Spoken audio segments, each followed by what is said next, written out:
there's actually something kind of groovy about the fact that this isn't based on another movie. It's not based on a franchise. It's not based on a character. It's not a reboot, which I don't even understand what that title means. I just think they're remakes.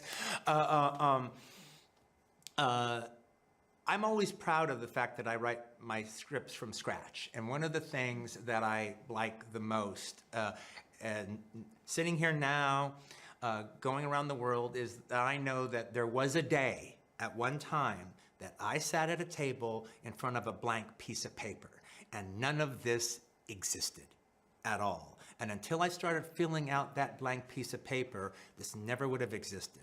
So I can always go back to that day and remember where none of this existed at all until I filled it up on a piece of paper with a pen. Can't write poetry on a computer.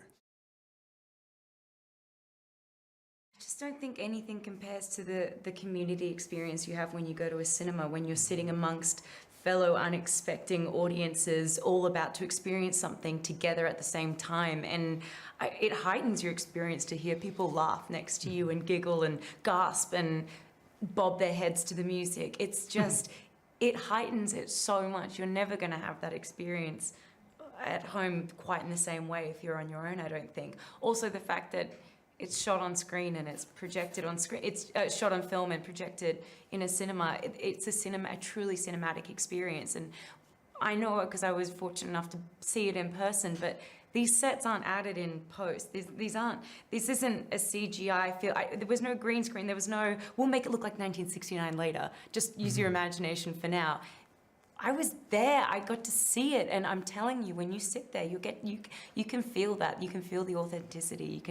It's just, you are truly transported to 1969. In particularly with my movies, I'm going for a whole bunch of different emotions that sometimes are counterintuitive to each other. And part of that is part of what I'm trying to do is I'm playing the audience. I kind of feel my job is almost like a conductor, and the audience is my orchestra. And so I don't make movies for people that just kind of passively sit there and let the images glaze over them. I want them to respond. And so I make them so for the audience to actually react to, not just watch. And so I like the idea that, like, they're laughing, they're laughing, they're laughing. Stop laughing. Stop laughing, stop laughing, laugh. You know, and now when a director can do that to you, and I've been an audience member and directors have done that to me, that is an audience having a good time at the cinema. That is why I go to the cinema. First of all, his sets, it's just a joy. He loves cinema so much, as you know, and loves talking about it, you know, there's a great verve and energy on the set. It's unlike any others. And then working together it was just a real automatic for us. I can't describe it more than that. It was just really easy and a good laugh, and we came on the scene around the same time. We have a lot of the same references, and you know, we all know the same people, and he's just really giving and generous. You see that in the film. The first thing Quentin does, besides have you read the script, is he gave us this immense backstory and biography of not only our individual characters, but our relationship together, our history so together. Detailed. As two sort of outsiders in the industry that are sort of making their way, you know, trying day by day to be successful. So having grown up in this town, getting all that reference and being able to work with Brad, I think the first day there was just this automatic understanding of who these types of men were and how they relied on one another implicitly to survive and navigate through this industry. It's a love letter to this community that we love and have hated at times and adore, and LA, which we love, and you know, cinema and the people, the greats, cinema and television, and even those unsung, you know, people who came before us, which is much, you know, is like Rick Dalton's character.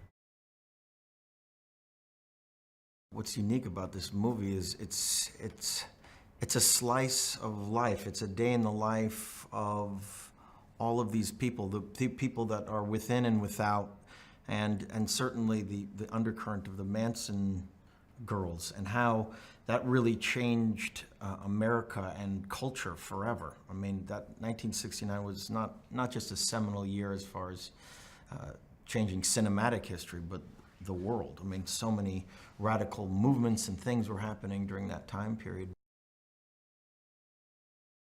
He gives us like this sort of time warp, but also mixed with that Tarantino sort of fairy tale aspect of it too. It's this nostalgic look back at a time and what could have been through the eyes of guys that, you know, are on the daily grind just trying to make ends meet. And, you know, our characters are rely on each other for everything.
Venu présenter La tête rose, selon Charlie, Les voleurs ou La pianiste.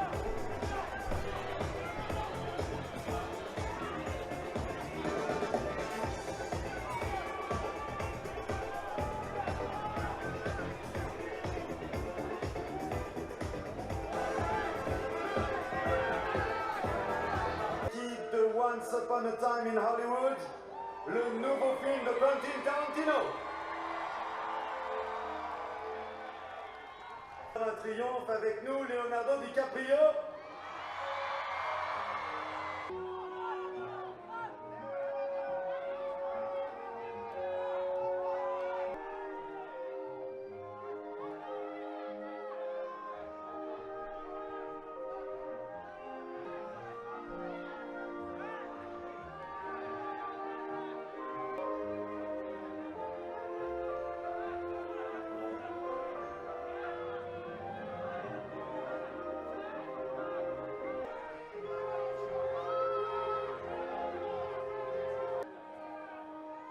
Après Inglourious Basterds,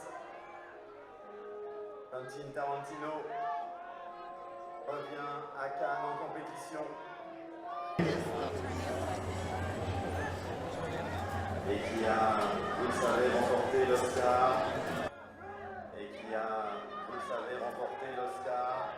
Son interprétation dans The Revenant d'Alejandro González Iñárritu, le président du jury cette année.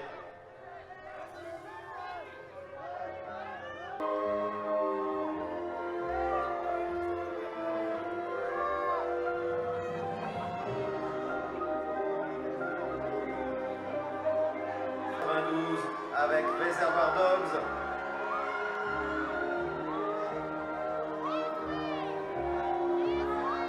Il est de retour à Cannes dans la compétition.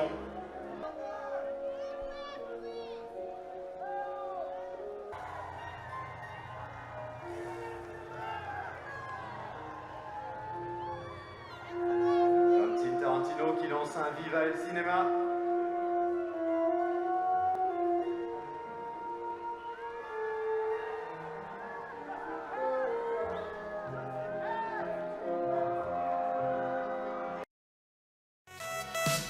Baby, and drop it. Scrub Scrub the flow and just mop it. Show these gangsters how you pop lock it. Don't care what you got in your pocket. I peep the way that you rockin' with that thing. Girl, stop it. Wanna just bang, bang and pop it. While the club crowd are just watching. Work it out. Got a gang of cash and it's going all on the ball. Now work it out. And it's going fast cause I feel like a superstar. Now work it out. And you may not have it, I might have just broke the law. Now work it out. It's your turn to grab it and I make this whole thing yours. Now work it out. Hey, said our hustlers' work is never through.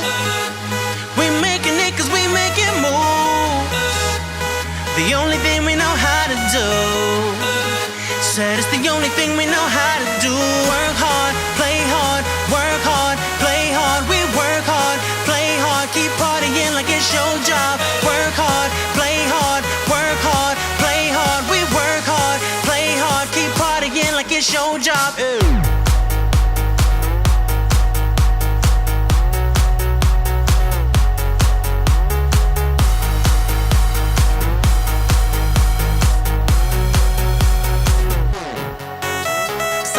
Deaf looking plush. Ladies can't get enough. Got my fitness on looking buff. And all my people with my trust.